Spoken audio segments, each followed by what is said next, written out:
Have you ever wondered why some prayers seem to go unanswered? Why certain blessings feel just out of reach, no matter how hard you try? Why you can feel stuck in the same patterns, facing the same struggles, hitting the same walls year after year? Today, we're going to explore a truth that might change everything. God can't help you if you won't let go. I know that sounds harsh, maybe even a little confronting. You might be thinking, wait, I pray all the time. I believe. I have faith. What do you mean God can't help me? But stay with me, because what we're about to discover together could be the key that unlocks the door you've been pushing against for years. This might be the missing piece that's been right in front of you all along. We live in a world that teaches us to hold on, to fight for what's ours, to never give up, to maintain control, to protect ourselves. And while there's wisdom in perseverance and strength in resilience, there's also a point where holding on becomes the very thing that holds us back. There's a moment when what we're gripping so tightly is actually the chain that keeps us bound. And we can't see it because we're so focused on not losing what we have that we miss what we could have instead. Part 1. The clenched fist. Picture this for a moment. Imagine you're holding something tightly in your hand. Your fist is clenched so hard that your knuckles are white, your fingers are cramping, and your entire arm is tense. The tension has spread up through your shoulder, into your neck. Your jaw is tight. Your whole body is responding to that one clenched fist. Now, imagine someone wants to give you something beautiful, something valuable, something you actually need, something you've been asking for, praying for, desperately wanting. But they can't give it to you because your hands are full. Your grip is too tight. There's no room for anything new. This is where so many of us find ourselves spiritually. We're holding on with everything we have to things that are actually weighing us down. Old wounds that we nurse like they're precious treasures. Past relationships that ended years ago but still occupy space in our hearts. Grudges we've held so long they feel like part of our identity. Fears about the future that we rehearse every night before we fall asleep. Control over outcomes we were never meant to control. Pulling strings we were never meant to pull. And all the while, we're praying for change, for breakthrough, for blessing. We're crying out to God, asking Him why He won't move in our lives. But here's what we miss. Here's the painful truth that's also incredibly freeing. God is ready to give. He's not withholding. He's not playing games. He's not testing how long you can wait or how much you can endure. He's standing there with exactly what you need, with the answer to the very prayer you've been praying. But He can't place it in hands that refuse to open. He can't give you something new while you're clutching something old. He can't lead you forward while you're anchored to your past. Think about it practically. If someone tried to hand you a gift while your hands were full of garbage, what would have to happen first? You'd have to put down the garbage. You'd have to release what you're holding to receive what's being offered. It seems so obvious when we say it like that. And yet spiritually, we expect God to somehow, magically, make room in our already full hands. We want the new blessing to just appear without having to release the old burden. Let's get to part 2. What are we really holding? Let's get specific. Let's get real. What are the things we hold on to that block God's work in our lives?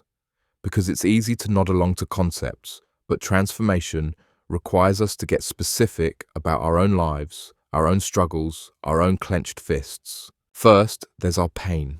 We hold on to past hurts like they're precious treasures, like they define us, like without them, we wouldn't know who we are. We replay betrayals in our minds like old movies we've seen 1,000 times. We rehearse old arguments, perfecting our responses years after the conversation ended. We keep our wounds fresh, picking at them before they can heal, because somehow the pain has become familiar, and familiar feels safer than healed. We tell ourselves we're processing, we're working through it, we're being realistic about what happened. We say we're protecting ourselves from being hurt again. But really, we're just refusing to heal. We're choosing pain over peace because pain is what we know. And when we clutch our pain this tightly, when we build our identity around our wounds, we leave no room for peace. We leave no room for joy. We leave no room for God to do the healing work He's desperate to do in our hearts. The irony is that we think holding on to the pain protects us, but it actually just keeps us trapped in the very moment that hurt us. The person who wounded you has moved on with their life. The situation that broke you is over, but you're still there, still living in that moment, still bleeding from that wound because you won't let it close. You've mistaken remembering with reliving, and there's a world of difference between the two. Then there's control. Oh, this is a big one. This might be the biggest one for most of us. We want to know how everything will unfold. We want to script every conversation before it happens. We want to plan every outcome down to the smallest detail. We want to manage not just our own lives, but the lives of everyone around us. We think if we can just control enough variables, manage enough details, anticipate enough possibilities, then we'll be safe. Then things will turn out okay, then we won't be disappointed or hurt or surprised. We pray for God's will, but then we spend every waking moment trying to manipulate circumstances to match our vision of what His will should look like. We say we trust God, but our actions tell a different story. We're micromanaging, orchestrating, pushing, pulling, forcing, arranging. We're not trusting God, we're trying to be God. We're trying to sit in a seat we were never meant to occupy, and it's exhausting us. The need for control often comes from fear, from past experiences where we felt powerless and vulnerable. Maybe something terrible happened that you couldn't prevent, and you swore you'd never feel that helpless again. So you've spent years building elaborate systems of control to make sure you're never caught off guard. But what you've actually built is a prison, and you're so busy maintaining the walls that you can't see the door God is trying to open for you. There's also our past, the person we used to be, the mistakes we made, the opportunities we missed, the versions of our lives that could have been but weren't. We carry our history around like chains, constantly looking backward, defining ourselves by what was instead of what could be. We introduce ourselves by our failures. We filter every new opportunity through old disappointments. We let yesterday's pain dictate today's choices. God is trying to lead us into our future, but we're dragging our entire past behind us, refusing to believe that His grace really does make all things new. We've heard the scripture, we've sung the worship songs, we've nodded along to the sermons about new creation and fresh starts. But we don't really believe it applies to us. We think we're the exception. We think our past is too heavy, too dark, too big for God to really do something new with. And let's not forget fear. Fear of failure, fear of judgment, fear of being hurt again, fear of the unknown, fear of success, believe it or not, because success brings its own set of responsibilities and expectations that feel overwhelming. Fear disguises itself as wisdom, as caution, as being responsible, as being realistic. We say things like, I'm just being practical, or I'm just protecting myself, or I'm just being smart about this. But fear in disguise is still fear. And when we let fear make our decisions, when we let it dictate our choices and limit our steps, we're telling God that His promises aren't trustworthy. We're saying that His presence isn't enough. We're declaring that our ability to protect ourselves is more reliable than His ability to provide for us. Finally, there are our expectations, the way we think things should be, the timeline we've created for our lives. The specific answers we've decided are acceptable. The methods we've determined are appropriate. We come to God with our questions, but we've already written the answers we're willing to accept. We ask for His will, but we've already decided what His will should look like. And when His response doesn't match our expectations, when His timeline differs from ours, when His methods don't align with our preferences, we're disappointed, frustrated, even angry. We mistake our limited vision for ultimate truth. We forget that we're seeing a tiny fraction of the picture while God sees the whole thing. We're reading one page of the story and thinking we understand the entire book. We're looking at life through a keyhole and thinking we see the whole room.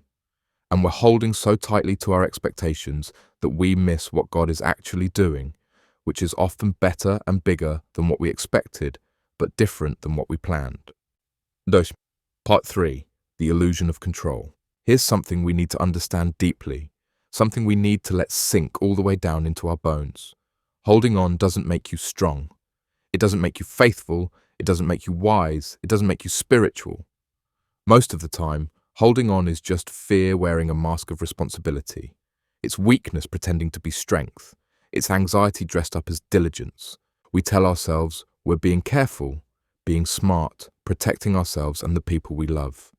We frame our control as care, our anxiety as attentiveness, our inability to let go as loyalty or commitment. But what we're really doing is building walls. Thick, high walls that we think will keep us safe. And yes, walls keep out potential pain, but they also keep out potential blessings. They keep out growth. They keep out new relationships, new opportunities, new experiences. They keep out the very miracles we're praying for. We're so busy protecting ourselves from what might hurt us that we're blocking what could help us. We're so focused on avoiding pain that we're also avoiding joy. We're so determined not to be disappointed that we've stopped hoping. We've stopped dreaming.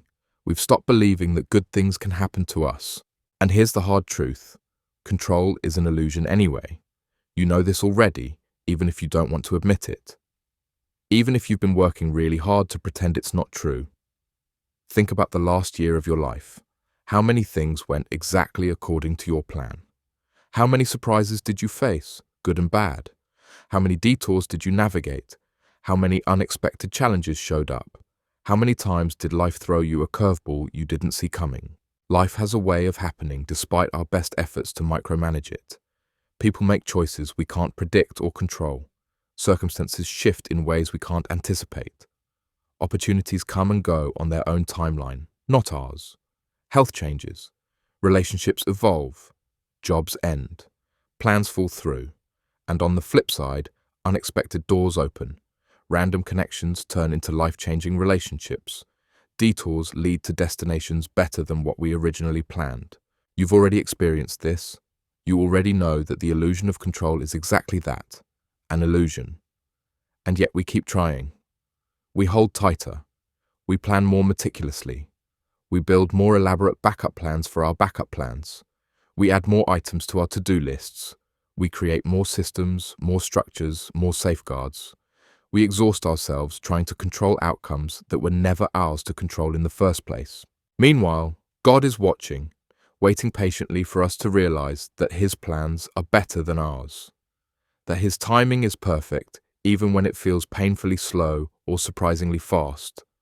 That His ways, even when they don't make sense to us, even when they scare us, even when they require us to walk through things we'd rather avoid, lead to places more beautiful than we could have imagined.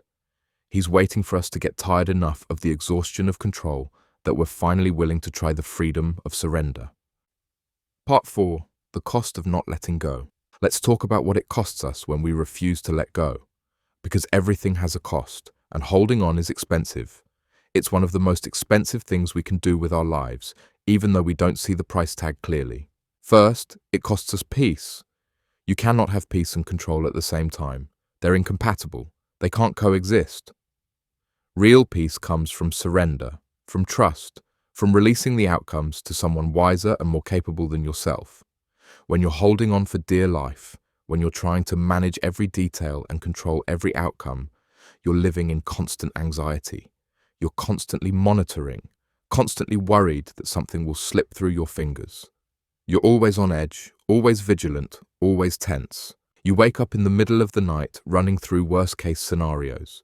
You can't enjoy the present because you're so worried about the future. You can't celebrate wins because you're already anxious about what comes next. You've forgotten what it feels like to take a deep breath and just be. Peace isn't even on your radar anymore because you're so consumed with control. Second, it costs us relationships. When we can't let go of past hurts, we bring them into present relationships like uninvited guests who refuse to leave. We make new people pay for old wounds. We punish current friends for the sins of former friends. We test new partners based on how old partners failed us. We build walls around our hearts that keep everyone at a safe distance. We can't be truly intimate with anyone because intimacy requires vulnerability, and we've decided vulnerability is too dangerous. We've been hurt before, so we're determined not to be hurt again, which means we keep everyone at arm's length. We share surface things, but guard our depths. We have lots of acquaintances, but few real friends. We're surrounded by people, but feel deeply alone because we won't let anyone really in. And it's not just about romantic relationships or friendships. It affects how we relate to family, to co-workers, to neighbors, to everyone. When we're gripping control tightly, we become rigid, inflexible, difficult to be around. We have to have things our way. We can't roll with changes or adapt to others' needs. We're so busy protecting ourselves that we can't really love anyone well. Third, it costs us opportunity. How many doors have you refused to walk through because they didn't look like what you expected? How many times has God presented something new, something different, something that required faith, and you said no because it required you to let go of something familiar? The known, even when it's painful, even when it's limiting, even when it's slowly killing us, feels safer than the unknown. So, we stay. We stay stuck in jobs that drain our souls because at least we know what to expect. We stay in relationships that hurt us because at least they're familiar. We stay in patterns that limit us because at least they're predictable.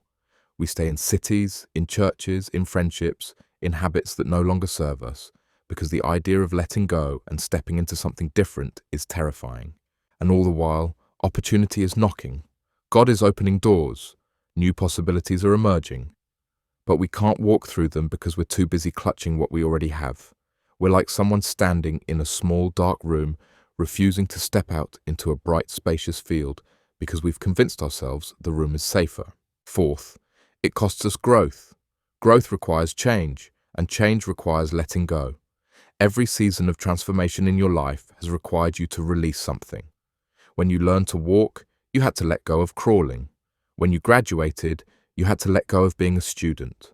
When you got married, you had to let go of being single. When you became a parent, you had to let go of certain freedoms. Growth always involves letting go of an old version of yourself to become a new one.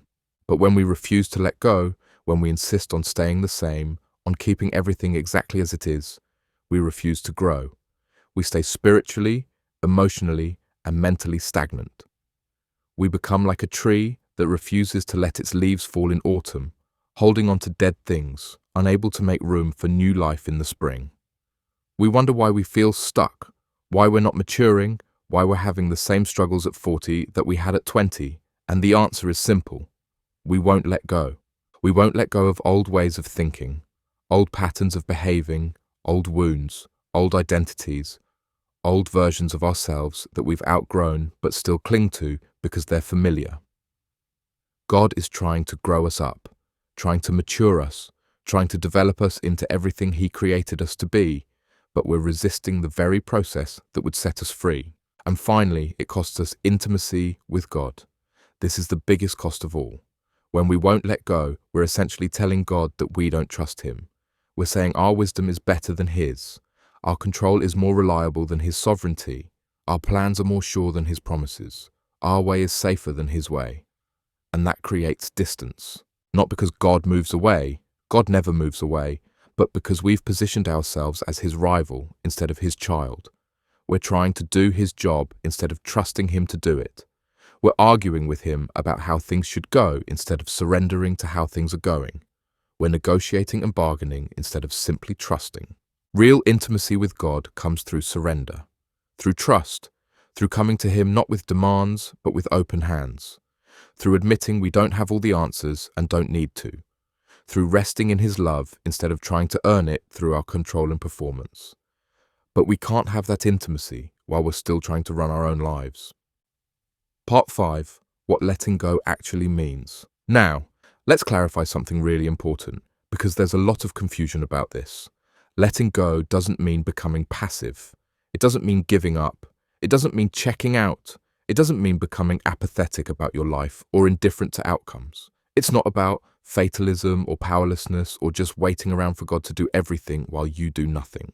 That's not surrender. That's resignation. And there's a world of difference. Letting go is active trust. It's a choice you make moment by moment to release your grip on outcomes and trust them to God instead. It's doing your part, taking action where action is needed, showing up fully present and engaged, and then releasing the results. It's participating in your life while not trying to control your life. Think of it like this. A farmer plants seeds. He prepares the soil carefully, testing it, enriching it, making sure it's ready. He plants at the right time, according to the season, with knowledge and intention. He waters consistently. He removes weeds when they appear. He protects the growing plants from threats when he can. He does his part with diligence and care. He works hard.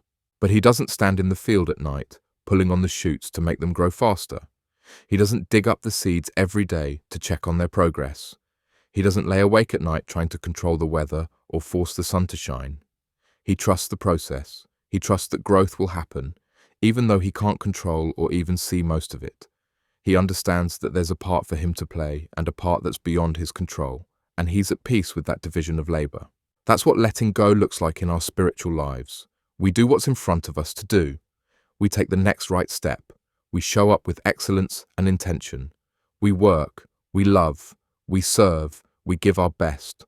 We don't become lazy or passive or indifferent, but we release the outcomes. We trust the process, even when we can't see the growth happening beneath the surface. We do our part and trust God to do his part. Letting go also means releasing people to their own journeys. It means you stop trying to fix everyone around you. You stop trying to save everyone.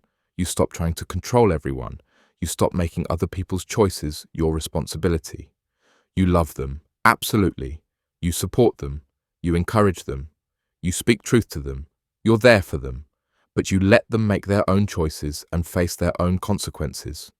You let them have their own relationship with God without you standing in the middle trying to mediate. This is especially hard when it's people we love deeply, our children, our spouses, our parents, our close friends.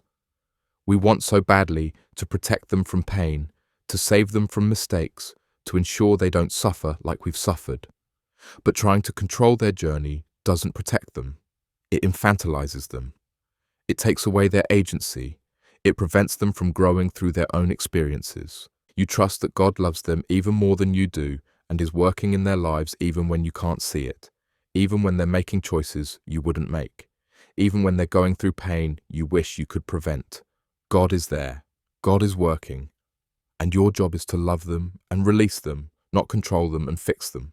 Letting go also means releasing your timeline. Maybe you thought you'd be married by now. Maybe you expected to have children.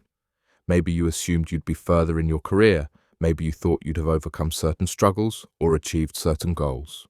And here you are, and life looks different than you expected. The timeline you imagined hasn't matched reality. Letting go means accepting that your timing and God's timing are different, and choosing to trust that his timing is better even when waiting is hard. Even when it feels like you're falling behind. Even when everyone around you seems to be getting what you're still waiting for. God's timing is not late, it's not early, it's perfect, but it's rarely our timing, and we have to make peace with that. It means releasing your picture of how things should look. Maybe the healing you need looks different than you expected. Maybe instead of instant deliverance, God is taking you through a process. Maybe the breakthrough comes through a door you never would have chosen, down a path that looks nothing like what you imagined. Maybe the blessing is wrapped in a package you didn't recognize because it's so different from what you were looking for. Letting go means being open to God's methods, not just God's miracles. It means trusting that his way of getting you where you need to be is better than your way, even when his way is harder, longer, or more uncomfortable than you'd prefer. It means releasing your expectations about how your prayers should be answered and trusting that God knows what he's doing. Part 6. How to actually let go. So, how do we do this? How do we move from theory to practice? Because it's one thing to nod along to all of this and another thing entirely to actually open our hands and release our grip. Let's talk about practical steps, real actions we can take. First, we have to acknowledge what we're holding on to. You can't let go of something you won't admit you're gripping. This requires honesty, sometimes brutal honesty. You need to take inventory of your life. What are you afraid to lose? What are you trying to control? What past are you refusing to leave behind? What expectations are you clinging to? What people are you trying to manage? Name it. Be specific. Write it down if you need to. Be honest with yourself and with God about what you're holding and why. Don't spiritualize it or dress it up. Don't make excuses, just acknowledge it. I'm holding on to this relationship that ended 5 years ago because I'm afraid no one will ever love me that way again. I'm trying to control my adult children's choices because I'm terrified they'll make the same mistakes I made. I'm clinging to this job I hate because I'm afraid of failure. I'm gripping this grudge because it makes me feel powerful in a situation where I felt powerless. Name it, own it, bring it into the light. because things that stay hidden in darkness have power over us, but things exposed to light can be dealt with. Second, we have to grieve when necessary. Sometimes we're holding on to things that need to be mourned before they can be released. That relationship that ended, that dream that died, that version of your life you thought you'd have but don't, that person you lost, that opportunity that passed, that version of yourself you can no longer be. These things deserve grief. It's okay to grieve. God doesn't rush us through grief. He's not uncomfortable with our sadness. He doesn't tell us to get over it or move on before we're ready.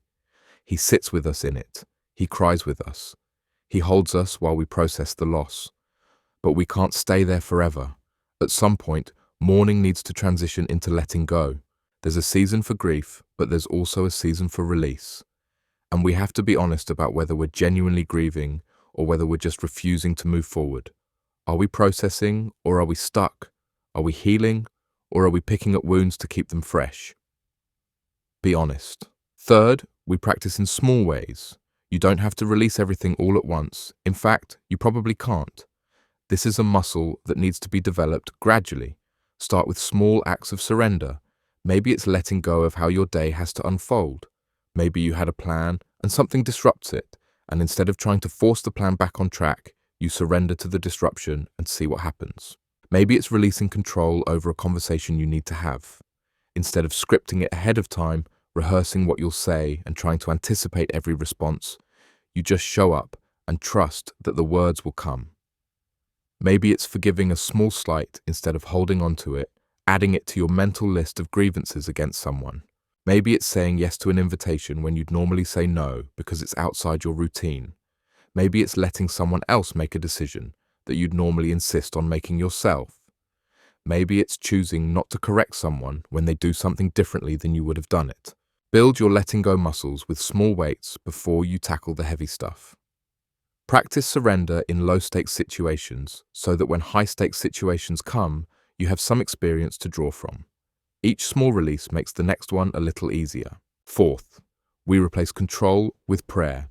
Every time you feel the urge to grip tighter, to manage harder, to control more, turn it into a prayer instead. That anxious energy, that need to do something, that restless feeling that you need to fix or arrange or orchestrate something, redirect it toward God. Hand it over to God specifically and intentionally. Don't just generally pray about it, actually release it. Say it out loud if you need to. God, I'm giving this to you. I'm trusting you with this outcome. I'm releasing my grip. I'm taking my hands off this situation and putting it in your hands.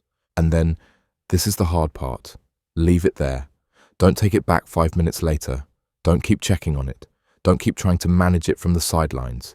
Give it to God and let Him handle it. When you feel yourself reaching to take it back, pray again. Release it again, as many times as you need to. Fifth, we surround ourselves with people who model surrender. Find people who trust God in practical ways. Watch how they navigate uncertainty. Learn from how they release control. Notice how they respond when things don't go according to plan. Ask them questions. Let their faith encourage yours. We need people in our lives who can show us what letting go actually looks like in real time. Not perfect people, because those don't exist, but people who are genuinely trying to trust God, who are practicing surrender, who are learning to open their hands. People who can remind us when we're slipping back into control mode. People who can pray with us when we're struggling to let go. And finally, we remember God's faithfulness. Look back at your life. When has God shown up? When have things worked out in ways you didn't orchestrate? When have His plans proven better than yours? When has He made a way where you saw no way? When has He provided when you didn't know how you'd make it? When has He healed? When has He restored? When has He redeemed? Build an altar of remembrance in your heart, not a physical altar, but a mental one. A place you can return to when you're struggling to trust, when you're tempted to grip tighter, when you're afraid to let go. A collection of memories that remind you that God is faithful, that He's trustworthy, that He's never failed you before and He won't start now. Let past faithfulness fuel present trust. Part 7. What happens when we let go? Here's the beautiful part. Here's what we discover when we finally open our hands and release our grip. Here's what's waiting on the other side of surrender. We discover that God was there all along, waiting, not waiting to punish us for holding on too long, not disappointed in us, not frustrated with us, just waiting with love and patience, ready to give us what we've needed all along. And often, what we needed wasn't what we thought we wanted. It was better, bigger, more perfectly suited to who we're becoming, not who we were. We discover freedom, real, deep, soul-level freedom. The exhaustion of trying to control everything lifts. It's like putting down a 100-pound weight you've been carrying so long, you forgot how heavy it was. The anxiety of constantly monitoring outcomes fades, the tension in your shoulders releases, the knot in your stomach loosens. We breathe deeper, sleep better, laugh more easily, live more present in our actual lives instead of living in our heads, constantly planning and worrying and trying to anticipate every possibility. We can actually enjoy the moment we're in instead of always being 3 steps ahead, trying to control what's coming next. We discover that surrender doesn't make us weak, it makes us strong. There's a strength in trust that control can never achieve. It's a different kind of strength, not the white-knuckled, teeth-gritted, force-of-will kind of strength, but the relaxed, confident, steady strength of a person who knows they're held, who knows they're not alone, who knows that even if they fall, they'll be caught. It's the strength to face uncertainty without falling apart. The strength to walk through hard things without having to know how they'll turn out. The strength to keep going even when you can't see the path clearly. This kind of strength doesn't come from our ability to control, but from our confidence in who's in control. We discover growth we didn't know was possible. When we stop clinging to who we were, we make room for who we're becoming. New gifts emerge that were buried under our need to control. New perspectives develop because we're not so rigid anymore. New possibilities open up because we're willing to consider paths we would have rejected before. We become more ourselves than we've ever been. Not the self we were trying to construct or maintain, but the self God designed us to be. The self that was there all along, waiting to emerge once we stopped trying so hard to be someone else or hold on to some old version of ourselves. We discover deeper relationships. When we let go of past hurts, when we release people from our need to control them, when we stop making them pay for someone else's sins, we can be present with people in new ways. We can actually see them instead of seeing them through the filter of our wounds and fears. When we stop trying to control others, we create space for authentic connection. When we release our expectations of who people should be and how they should act, we can actually appreciate who they are. We can love people for real instead of loving some version of them we're trying to create or maintain. Real intimacy becomes possible. Real friendship becomes possible. Real family becomes possible. Because we're not performing anymore. We're not managing anymore. We're not controlling anymore. We're just loving and being loved in all our imperfect, messy, beautiful humanity. We discover intimacy with God that we didn't know was possible. When we come to Him with open hands instead of clenched fists, when we trust instead of demand, when we surrender instead of negotiate, something profound shifts. The relationship transforms from transaction to communion. We stop relating to Him as a cosmic vending machine where we put in our prayers and expect our preferred outcomes to pop out. We stop treating Him like a consultant we hire to bless our plans. We stop seeing Him as a safety net we keep in place just in case our control fails. We start experiencing Him as Father, as friend, as the one who knows us completely and loves us anyway. Prayer becomes conversation instead of a wish list. Worship becomes genuine instead of a means to an end. Faith becomes a living relationship instead of a set of rules or a ticket to heaven. We discover that God Himself is the reward, not just the stuff He gives us. His presence is enough. His love is sufficient. His will is actually what we want, not just what we're resigned to. And we discover peace. Real, deep, sustaining peace. Not the absence of trouble, but the presence of God in the midst of trouble. The peace that doesn't depend on circumstances being just right. The peace that doesn't require knowing how everything will turn out.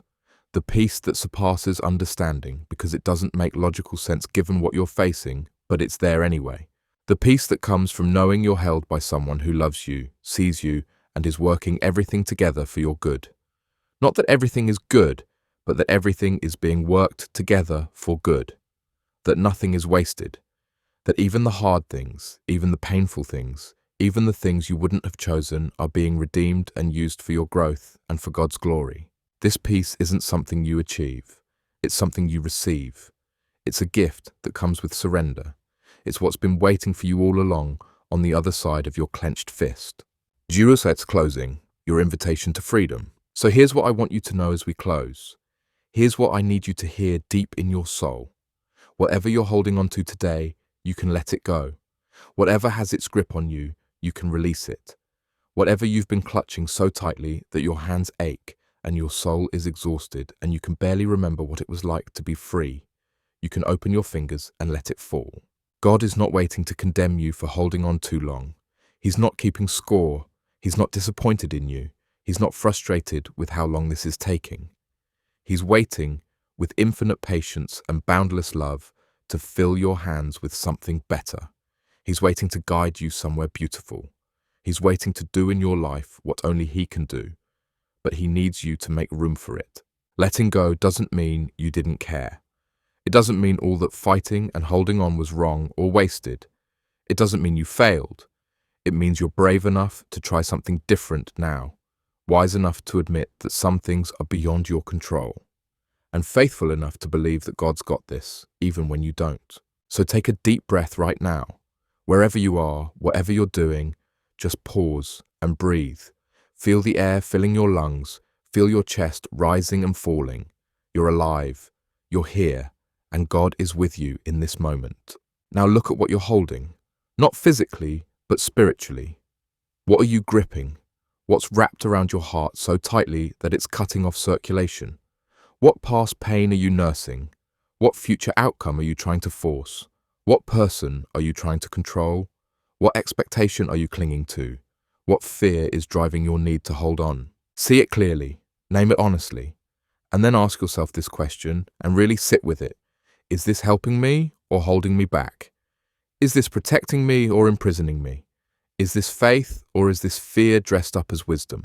Be brutally honest in your answer, because you know, deep down, underneath all the justifications and explanations and excuses, you know whether what you're holding on to is serving you or enslaving you. You know whether it's bringing you life or slowly draining the life out of you. And if the answer is that it's holding you back, if it's imprisoning you, if it's fear, then here's your invitation. Let it go.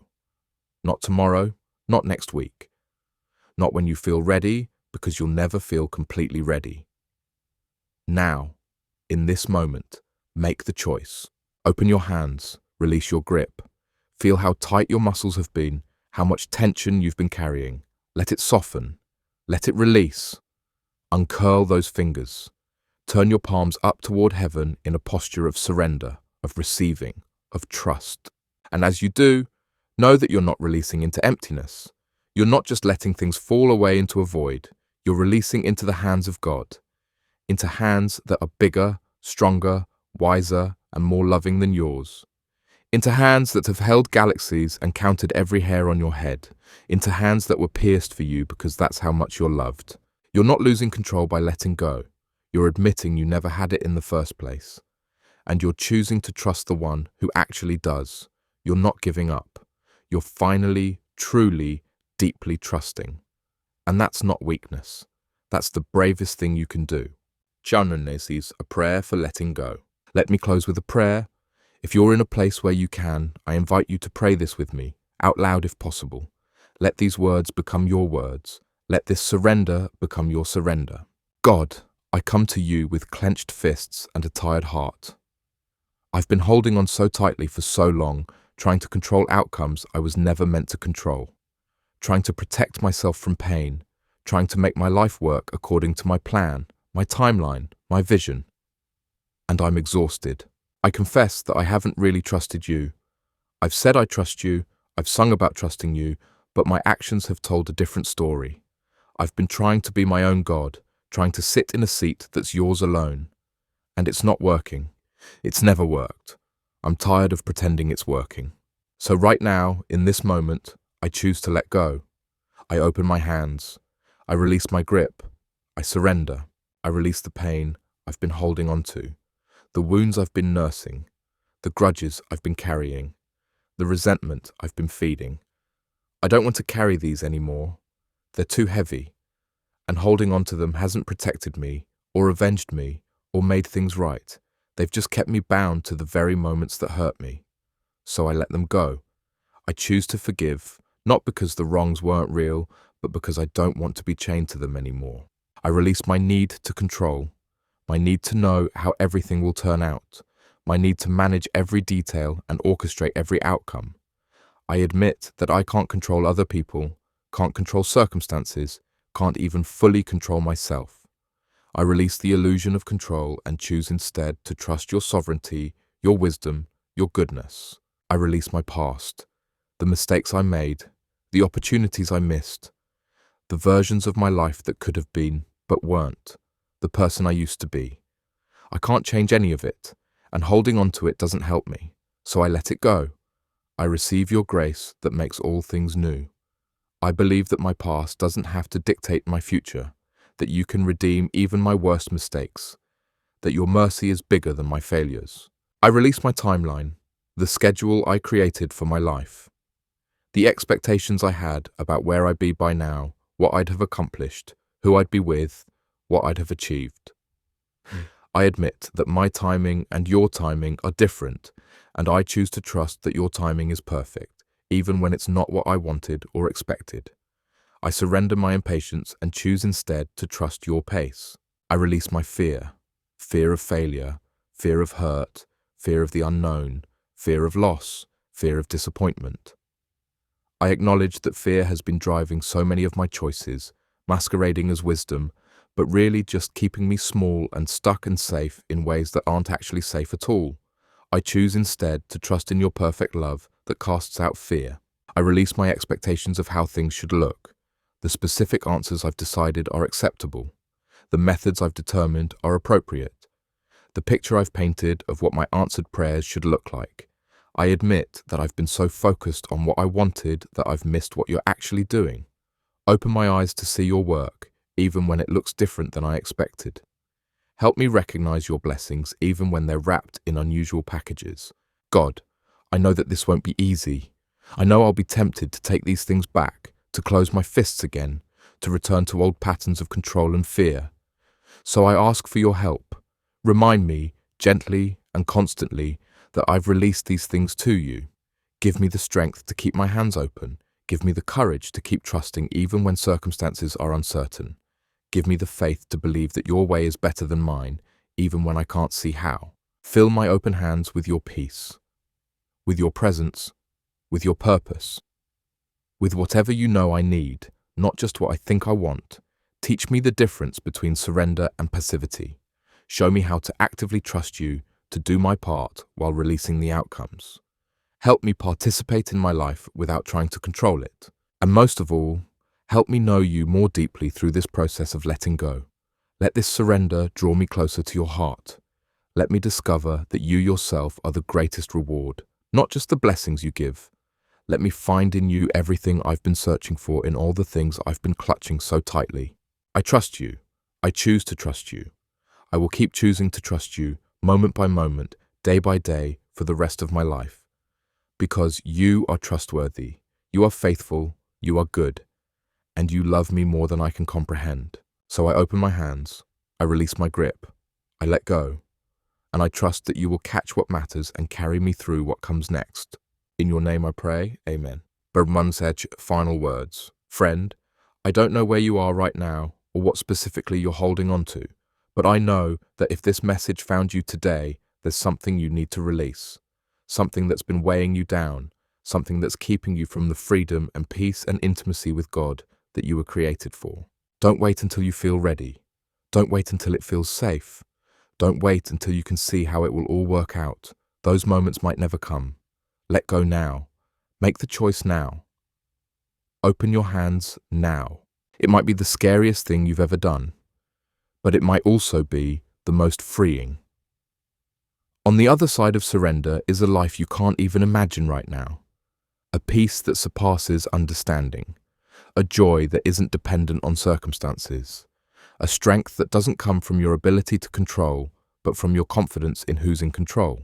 God is waiting, not impatiently, not with judgment, but with love, with grace, with arms wide open, ready to catch you, ready to guide you, ready to give you what you've needed all along but couldn't receive because your hands were too full. Let go, trust, and watch what God does next. He's been waiting to show you. He's been waiting to bless you. He's been waiting to lead you into everything He created you for, but He can't fill hands that refuse to open. So open them, right now, in this moment. Make the choice that changes everything.